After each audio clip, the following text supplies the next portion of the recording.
Hello, everyone, and welcome to another episode of the Wavemakers Podcast, where we try to get to know the people who are actually driving the change for the industry today, but not from the angle of who they are at their work, but actually who they are as people. Because I believe that actually the values and who we are makes us resilient enough to be in the position to drive the change. And I'm here to test that hypothesis and also to give you a sneak peek to actually get closer to these people and to have a feeling like that you too are having a coffee chat with them. And today, my special guest is Ilyas from Hapag-Lloyd, head of green fuels. But actually, who is Ilyas? Hi, welcome, and feel free to introduce yourself. Thank you. Thank you for hosting me. Very happy to join here. Yeah, so I'm Ilyas Muhammad, heading Green Fuels Department at Hapag-Lloyd. And you ask from the personal angle, so I think the reason for me or the passion for me to work in the green fuel space has always been there.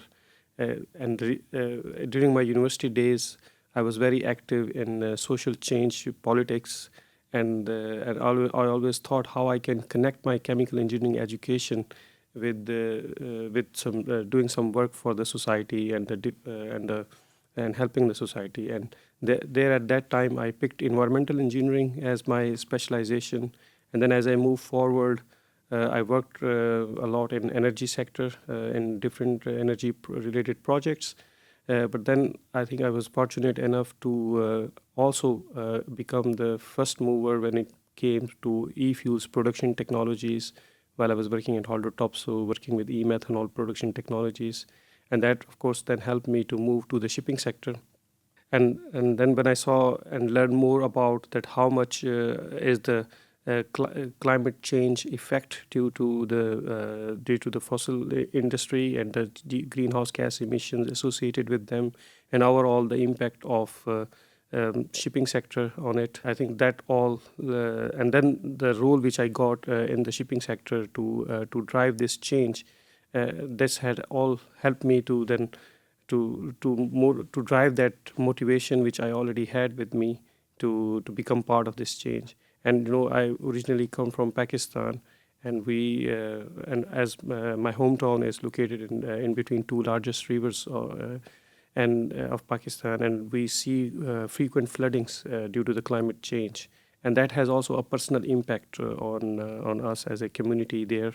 And now the work which I do at Hapag-Lloyd to achieve our goal to become net zero carbon by 2045.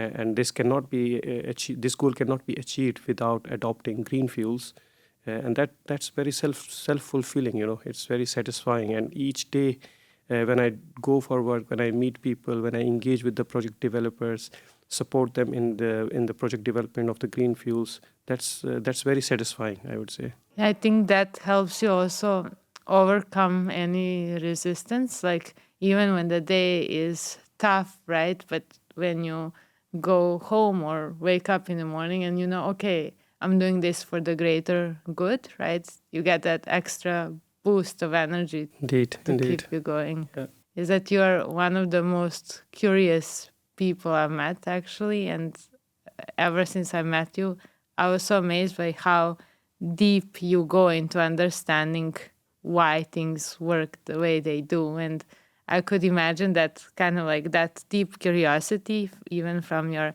chemical engineering days, led you to actually discover at that time like the most novel technologies and to get experience, right? And to make these choices. It looks like you were just given the opportunity to be in this company, but it's not. It's something in you that chose, okay, let me try this and try that and move around and take this opportunity, right? Well, that's true. I mean, that's, of course, the personality traits. So I'm always curious, as you rightly said, always eager to learn new things. And then once I saw that, okay, it was quite surprising, right? If you imagine that you can produce fuels from water and air, right? Isn't it amazing? And this whole idea of making e-fuels and overall green fuels, and then this and not depending on the fossil fuels, which are limited in nature, right? So they are not even sustainable in the long run for the humanity. So we need energy, and we need it in a sustainable way. And the only way we can achieve this sustainability in the long term is via these green fuels technologies. And that's, of course, quite amazing. And I would like to also ask you, Gordana, you were mentioning about your passion, right? What drives you to come to the decarbonization industry? Maybe you can share that. Yes, that's a funny one because actually, more like many years ago, now or half of the decade ago, at some point, a friend of mine asked me to join his company, like applying AI to shipping, right? And I was like, well, it's great that you are doing what you're doing, and I'm very interested in observing that, but I have this deep passion for sustainability and for decarbonization, and I'm not sure that really shipping is for me. And I can do that for you, but I don't think my passion would really come out in the right way to drive it as much. And I said no to him. And then a bit later, Maersk invited me to join their decarbonization team. And obviously for me, the drive was like the impact that I could have through such a company, right? As shipping is responsible for about 3% of global emissions, right? And that was the angle that brought me to shipping. And my friend was like, I will never forgive you. You said that you didn't want to do it, but now it was different. I think this is that interesting moment in time where actually even some of these more traditional industries became very, very attractive and very interesting field to solve from both decarbonization angle and also digitalization angle. And it's just like once I was there with so many problems to solve, so many stakeholders, so many dynamics in what seems to be a very slow industry. Now I'm just like, it's such a stimuli for brain. Like whoever did, I think, science or PhD, it just loves digging deeper and deeper and solving all these problems. So now I'm stuck, I think. But yeah. No, I remember your days at Maersk. I mean, you managed all the stakeholders very well. That was not easy. I tried. But yeah, but even in that case, I found that driving innovation was so much about people and so much about the culture of that place, and removing this fear that your voice doesn't matter and creating this safe space where no matter what your role is, you have the chance to express that idea and that it will be considered. And some of those projects where we had such great collaboration with teams, they moved fast because people internally were motivated to drive it. And that was that make it or break it point for whether something will happen. And I think that's why it's so great to see how passionate people are, again, like driving the change for the industry. But now that we switched, I guess, to remembering our days, when you entered shipping as the industry, and they said that it has a very specific culture to it. What was your experience? What was surprising, or what did you learn about it? You know, my background is from the energy sector, right? So I also I saw the conservativeness of the energy sector in terms of standards and procedures and the safety related topics and continuous demand for doing HAZOP over HAZOP to evaluate the new technologies and new stuff. And I saw the similar thing happen in the shipping sector, of course, due to all the safety related issues. And of course, the most important thing is the lives of the people who are working on the ships, right? So we need to do everything in a most accurate way and not endangering anything. So it should be precise, and that attitude is still there, and I think that's fine. But of course, at the same time, initially there was also some resistance from the shipping sector to adopt the green fuels, just because that people did not understand why we are doing this change, right? And I think now the situation is very much different because, okay, the push came from top down initially because of those studies which were done on the climate change and the impact of the greenhouse gases on overall planet and the assets which companies own at the terminals. But now, due to all that awareness, there is also bottom-up efforts which are being deployed by individuals in each department and each organization, I think. And that bottom approach is helping to make this change happen more quicker. So, for example, it took us long time to bring biofuels into the shipping sector. But now, when we are moving towards other type of fuels like pyrolysis oils, there is since we had this long period of time where our colleagues in the technical teams, they evaluated that new type of fuel. So there is, of course, more confidence, right? And at the same time, they do understand why they are doing it. So now the relative resistance is much lower, I would say. So the culture is changing.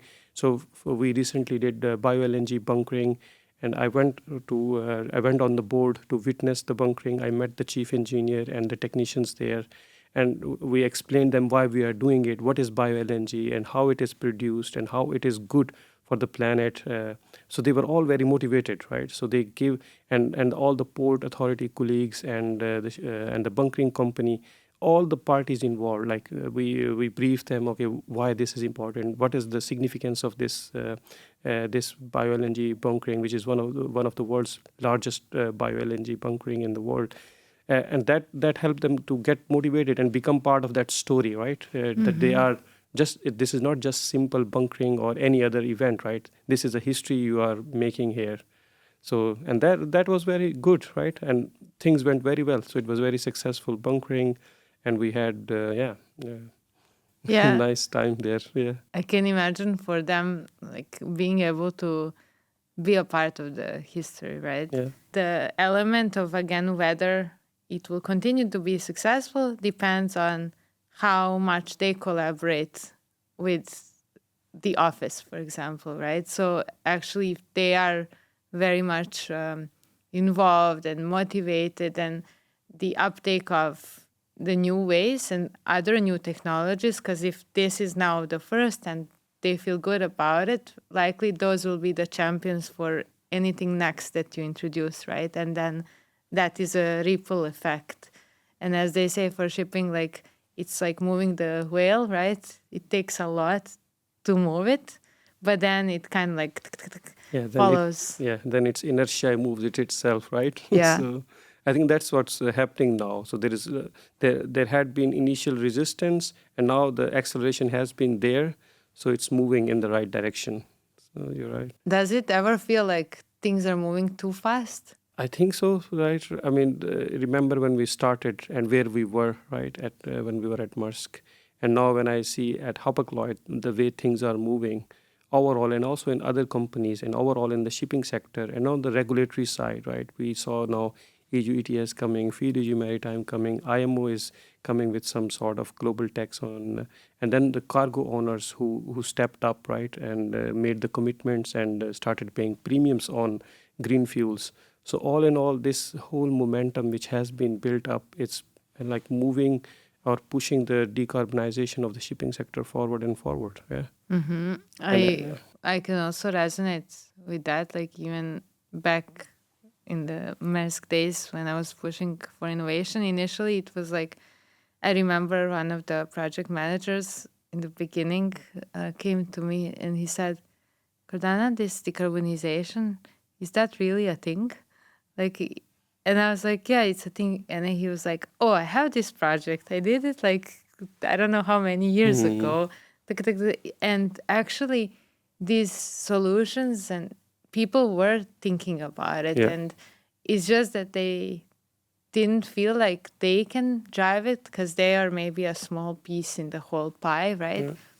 But then actually, when you are consistent, and you show like, okay, it is happening, and they bring it up, you get so many ideas actually, and some of them are very complementary and then build themselves on top of each other. and move that fast, right? So I think from my experience, like I feel like a lot of that has been around in this industry. And then somehow when we opened the door and we kept them open for long enough, now we're able to move so fast because everyone else is also slowly contributing. And there is still resistance, of course, but that's just the nature of the change as well, right? Yes, yes. But I mean, the facts are becoming more and more clear, right? And we have also, I think, overall, general media is also playing a very positive role, where they are bringing up the climate change related stories, that what's happening due to the global warming, right? So it's like we are already reaching close to 1.5 degrees Celsius, or maybe exceeding. All right, so the carbon budget is reducing, and all this awareness efforts and at the UN level and also at the general public level, it's helping to mobilize all the, let's say, energies of the organizations and the people towards finding the solutions for the decarbonization. And of course, we shipping sector is definitely one of the biggest one which has to bring this change. And yeah, so this is all happening right in front of Mm-hmm. our eyes. So Okay, now I will ask you a different question, right? If you were a vessel, which vessel would you be and why? yeah, very interesting question and very difficult to answer, right? Because I would like to have a hydrogen fusion reactor in me, Uh-huh. so that it's a safe fusion technology based reactor, and which can run forever without any environmental issues and radiation issues. Uh-huh. Yeah, that would be ideal, right? But now, if I come back from idealism to a realistic level, so I think uh, there will be no one solution for the decarbonization of the shipping sector, at least in the initial stages. And this is also the spirit of capitalism, right? The way the market will evolve will depend upon the prices of the fuels. So initially, we saw that we onboarded biofuels into our fleet. Now we are onboarding Bio-LNG into our fleet. And the reason is because both of these fuels have the lowest CO2 abatement cost, right? And as a next step, I would say that the biomethanol and e-methanol will make their space. And the good thing about methanol is that you can scale them up. Of course, as long as you have the point-based sources or agriculture residue-based sources or waste-based sources to generate that biogenic CO2, then you have a big scale-up potential. And we do have, right? But then in that case, there is a need to develop the gasification technologies, which is also happening at the moment. There are a lot of great companies who are driving this innovation in gasification technologies. And then if we go beyond methanol, and while looking at like how much maritime sector needs, so we consume around 260 million tons of fuel oil every year, right, as a sector. And then if you do, in case if we shift towards methanol or ammonia, right, no matter which fuel we assume, we will need double the amount of it, right? So it's more than 500 million tons per year. That would then mean, okay, what we are doing then.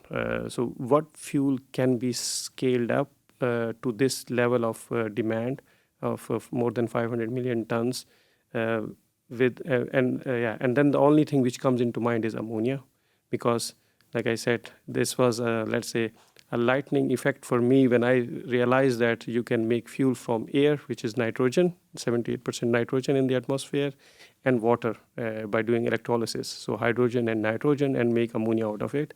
And there is almost unlimited supply of these two resources in the world. So if we can put all our efforts in innovating in ammonia synthesis technology, which is quite old technology. I actually started my career while working on ammonia production plant.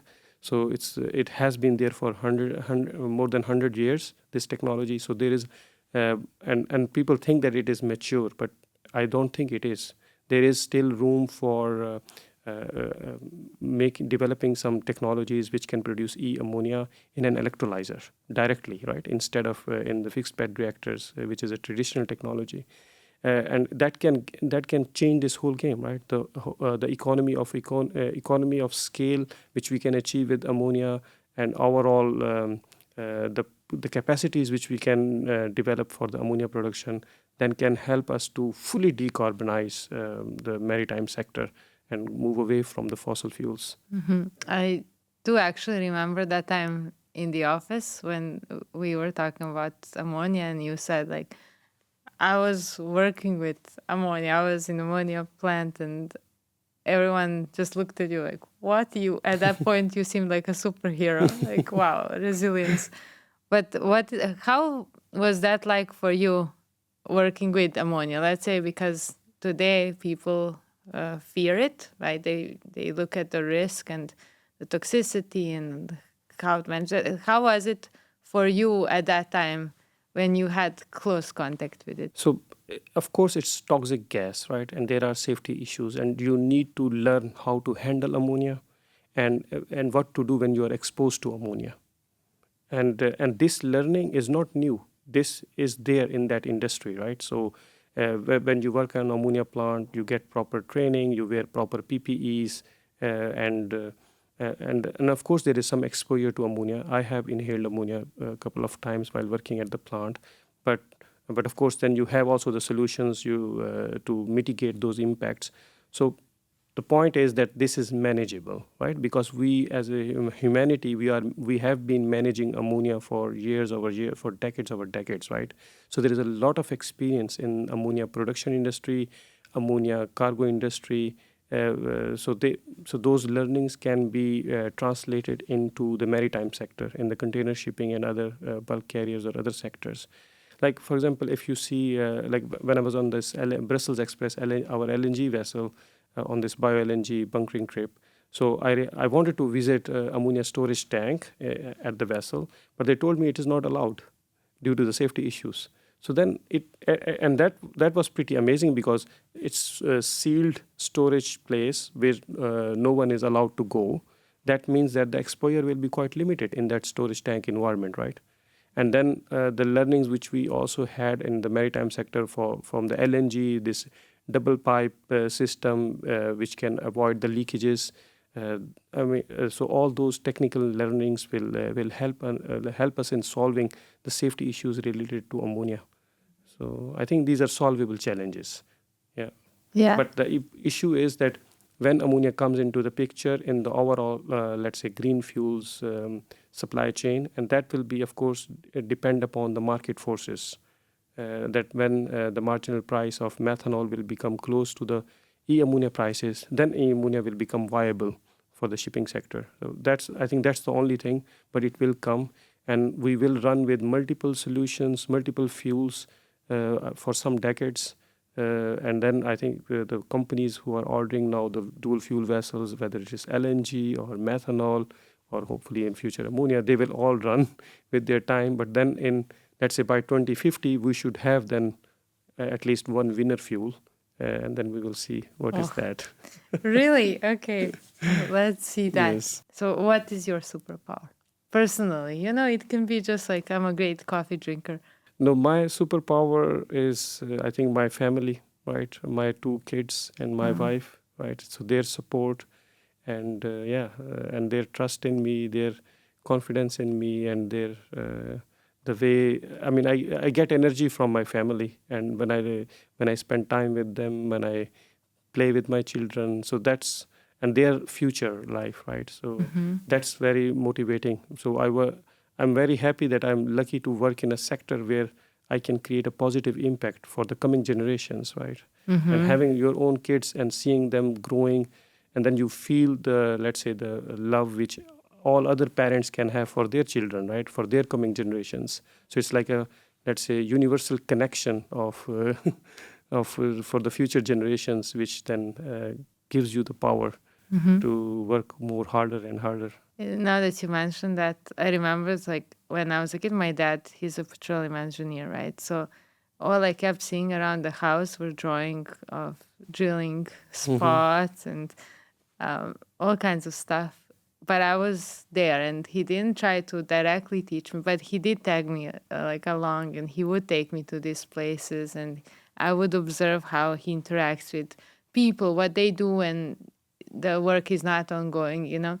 And I think probably some of the like that is probably one of the reasons why I also ended up in this industry and why I don't shy away from working with technical people. But kids learn so much just by being around us when we do what we do with passion, right? Yes. And how do you do they understand what you do? How do you explain to them what you do? So yeah, they do understand, and my kids, they do their projects, and this is also amazing, right? So the new education system, they get taught from the in early years about climate change, about global warming, about greenhouse gas effects, about fair trade, labor issues in Amazon, or fire issues in Amazon. So they have these project activities, and I help them sometimes with the greenhouse gas related projects, and then I also explain them what I do. So they really appreciate the work which I'm doing, and also of course they learn, and they are eager to learn actually, because this whole atmosphere they have in the school is around being responsible citizen and taking care of the environment and the people around us, and not buying products which are not stamped with the fair trade. So they are very well educated actually on the if I see myself as a kid, right? So as compared to me, they are very well educated on the environmental issues and the topics associated with that. So they do learn from me, and I learn from them actually. So it's a mutual way. Do they come and ask you, do you have an example when they came recently and ask you, like, Dad, what is this? Yeah, I mean, actually, recently my son, he had a project with for a power plant. So I helped him in preparing a presentation where that how power is produced and what can be done to decarbonize the power production with solar and wind. So yeah, it's actually most of the project related activities, they are either related to deforestation in their schools, or related to climate change or greenhouse gas effect. So the discussion is always there, and then they listen to me, and and they understand that okay, their father is doing something right for the environment, so they are very proud of me. So I that's can also imagine. motivating, right? So Yeah, that's additional yeah, tap on the back when you yeah, come home. Like, "Ah, okay, today was rough, but then they are there with their glittery eyes, right? yes, And they're like, okay, I'll go back to work tomorrow. Keep going. And I'm thinking now, like, when you look at them growing up, right? How do you see their world?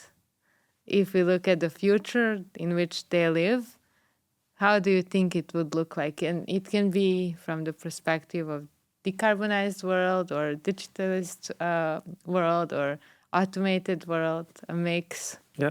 No, indeed. So my son, if I look at him, I mean, his social interactions with his friends are mostly through video games, Oh. right?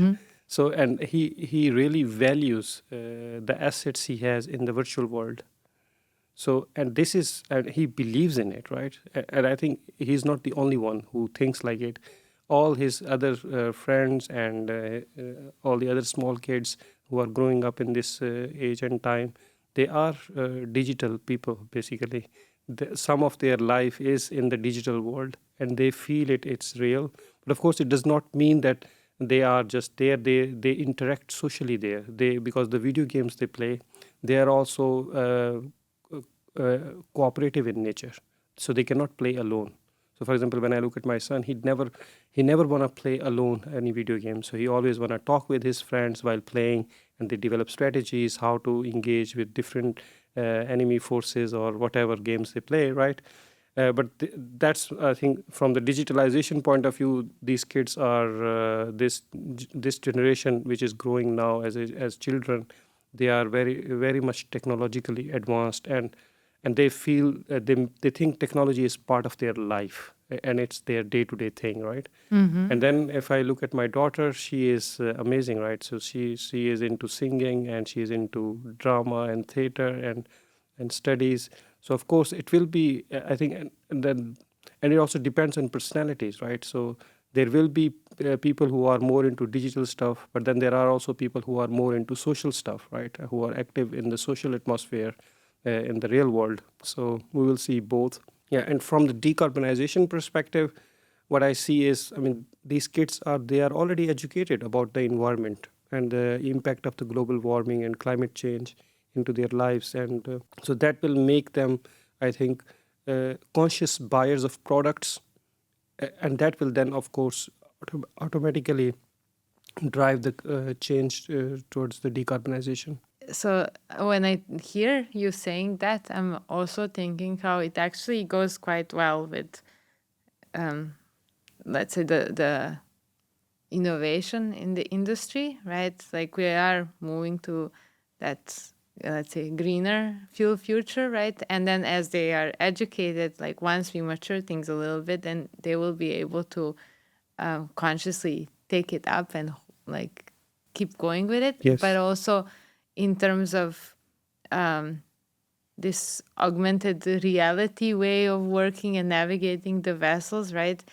It seems that that will also become a natural course of things. And when you were saying this, I also thought how we grew up more in a physical world, right? So when we look at digital tools, we probably feel more overwhelmed than at peace with it because we are so used to that physical world, right?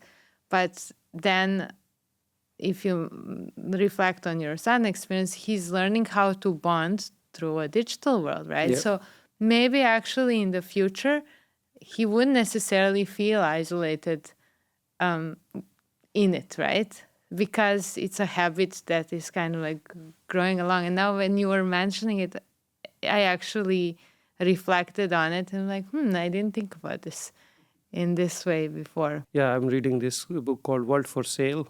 It's Uh-huh. the book about that how different companies have been trading in the world so far. And it's also actually important to understand that how the oil trading and other commodities trading has been done so far, and what we are doing in the green fuel space and how it will impact that, or the other way around, that the learnings which we may have from the other commodities trading, uh, how we can implement them in the green fuel space, right? So I think Yeah. from that angle, that book is very interesting. It tells the stories of evolution of different trading houses and how different people who were involved in those activities, how they did or how they did good or bad things as part of their work. So it's very interesting. Yeah. Yeah, because it comes down to systems, right? And human nature, and most likely the challenges that we face right now in any aspect, someone has faced them before, maybe in a different wrapper, right?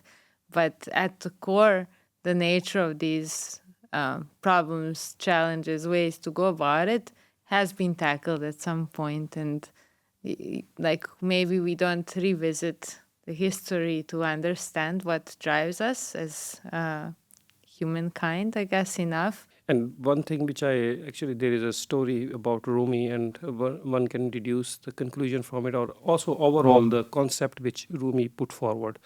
I mean, his focus is, or his, let's say, teaching is mainly, which I got a lot of inspiration from, that we should not cram the knowledge and information. We should think about it. We should become deep thinkers.